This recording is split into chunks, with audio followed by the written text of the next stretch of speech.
পারে, কিন্তু আল্লাহ রাব্বুল আলামিন বলেন ওয়া মাকারু ওয়া মাকারাল্লাহ ওয়াল্লাহু খায়রুল মাকিরিন। আল্লাহ রাব্বুল আলামিন বলেন তোরা চক্রান্ত করতে পারিস, কিন্তু আল্লাহ পাক উত্তম পরিকল্পনাকারী। গোটা পৃথিবীতে আজকে মুমিনদের বিজয়ের ধ্বনি শোনা যায়, দিকে দিকে আজ জালেমদের পলায়নের কথাবার্তা শোনা যায়। আলহামদুলিল্লাহ। আর জালেমদের যত জালেমরা পলাইতেছে এটা রোল মডেল হয়ে গেছে আমাদের শেখ হাসিনা। Role model. বাংলাদেশের প্রধানমন্ত্রী, সাবেক প্রধানমন্ত্রী 41 মিনিটের একটা রেকর্ডিং করতে চাইছিল, তো সেনা প্রধান নাকি বলছে যে রেকর্ডিং করতে করতে 40 মিনিটের ভিতরে ছাত্র পোলাপান চলে আসবে। আজকে কিছু কথা বলবার দরকার যুব সমাজের সচেতনতার জন্য, খুব জরুরি। যেটা বাংলাদেশ রাষ্ট্রে যে সেটআপ ছিল, এই বর্তমান বিপ্লবী সরকার এর কোনোটাকেই তেমন একটা চেঞ্জ করতে পারে নাই। তারা যে সংস্কারের কথা বলছে, আমি রাগে এখন আর কিছুদিন যাবত এগুলো বলা বন্ধ করে দিছি। এই সরকার আমলাদের সেটআপটাকে চেঞ্জ করতে পারে নাই, গোয়েন্দা সেটআপ চেঞ্জ করতে পারে নাই। এখনো পর্যন্ত যারা ঘুম খুনের সাথে জড়িত ছিল, প্রত্যক্ষ পরোক্ষ সবভাবে মদত দিয়েছে সেই ডিজিএফআই, এনএসআই, যে সমস্ত গোয়েন্দা সংস্থার লোকেরা এই সমস্ত কাজে হাসিনাকে সবচাইতে সহযোগিতা করছে, যে দুইটা সংস্থা সারা বাংলাদেশের সবকিছুতে হাসিনাকে মদত দিয়েছে, এদের তেমন কাউকে চেঞ্জ করতে পারে না। আমাকে বলেন কি সংস্কার হয়েছে, তাই কি চেঞ্জ হবে? আপনি যদি নাই জানেন, দেশের সর্বোচ্চ যে জায়গা, সর্বোচ্চ যেই রাষ্ট্রের অবকাঠামো কিংবা রাষ্ট্রের সবচেয়ে গুরুত্বপূর্ণ স্থাপনা সচিবালয়ের এই যদি নিরাপত্তা না থাকে, তো সাধারণ মানুষের নিরাপত্তা কোথায়? কোর্টের বারের মধ্যে দিনে দুপুরে সাইফুল ইসলাম আলিফ অ্যাডভোকেটকে কুপিয়ে হত্যা করা হয়, নিরাপত্তা কোথায়? আদালত চত্বরে নিরাপত্তা নাই, সচিবালয়ের নিরাপত্তা নাই। আপনার ঘোড়ার ডিম পারছেন তো জি? আপনাদের এই 2024 সালের 5 আগস্ট বসানো হয়েছে। August, September, October, November, December প্রায় যায়। 5 মাসের মধ্যে কোন কসুর আপনারা করছেন, সংস্কার করছেন? ফাইজলামের একটা লিমিট থাকা উচিত।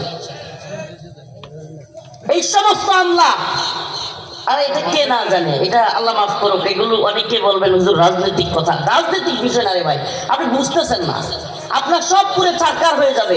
আপনার মসজিদে ঢুকে এই প্রশাসন গুলি করবে, তাহলে আমি নামাজের কথা, জিকিরের কথা বয়ান করে হবেটা কি?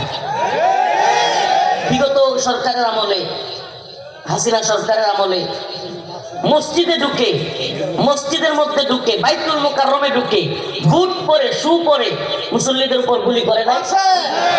তো এমন একটা পরিস্থিতি আল্লাহ না করুক আবার যদি তৈরি হয়, কিংবা ভারতীয় আগ্রাসন আবার যদি তৈরি হয়, তাহলে আমরা এগুলো নিয়ে কথা না বলে সবথেকে গুরুত্বপূর্ণ বিষয়গুলো এড়ায় গিয়ে সাধারণ বিষয় নিয়ে কথা বললে লাভ আছে? প্রিয় উম্মাহ, প্রিয় জাতি, কি হচ্ছে আমাদের জন্য? আমাদের কঠিন একটা পরিস্থিতি থেকে পরিত্রাণ পেয়েছি, কিন্তু যে স্পিরিট, বিপ্লব, যেই গণ আন্দোলন কিংবা মানুষের মধ্যে যে আকাঙ্ক্ষা তৈরি হয়েছিল, এই আকাঙ্ক্ষাকে এরা পানি ঢেলে দিচ্ছে। এবং প্রয়োজন হলে তার বিরুদ্ধে যা করা দরকার আমরা তাই করব।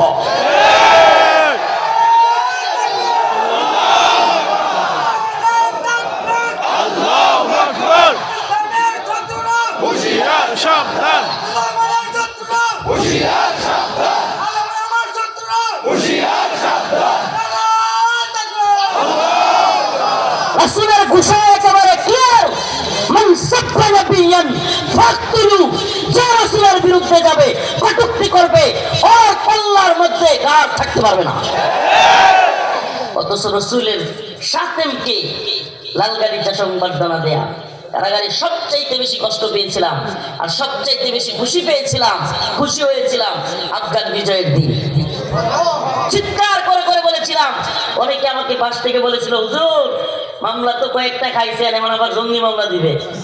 আমি বলেছি যা মন চায় বল। চিৎকার করে করে কারাগারের রুমে দেয়ালের কারাগারের লোহার শিকলের মধ্যে ধরে ধরে চিৎকার করে বলেছিলাম, বাংলা হবে আফগান, আমরা হব তালেবান। ইনশাআল্লাহ বিসমিল্লাহ। তোরা আমাদেরকে জঙ্গি মৌলবাদী যা মন চায় বলতে পারিস, কিন্তু মনে রাখবি তোরা যদি ইসরায়েলের ভূমিকায় অবতীর্ণ হস, আমরা হামাসের ভূমিকায় অবতীর্ণ হব। তোরা যদি আমেরিকান লাল কুত্তা বাহিনীর ভূমিকায় অবতীর্ণ হস, আমরা তালেবানের ভূমিকায় অবতীর্ণ হব। আমরা পরোয়া করি না কে কি বললো, ওলা ইয়াখাফুনা লাউমাতা লাইম, আমরা নিন্দুকের নিন্দার পরোয়াই করি। আল্লাহ নিজে বলেছেন, ইয়া আইয়ুহাল্লাযীনা আমানু মান ইয়ারতাদ্দা মিনকুম আন দীনিহি ফাসাউফা ইয়াতিল্লাহু বিকওমিন ইউহিব্বুহুম ওয়া ইউহিব্বুনা আদিল্লাতিন আলাল মুমিনিন আইজ্জাতিন আলাল কাফিরিন ইউজাহিদুনা ফি সাবিলিল্লাহ ওয়া লা ইয়াখাফুনা লাউমাতা লাইম। এমন এমন মুরব্বী মানুষ থাক, ডিস্টার্ব করেন না, আসলে দেখতে পারতেছ না তো।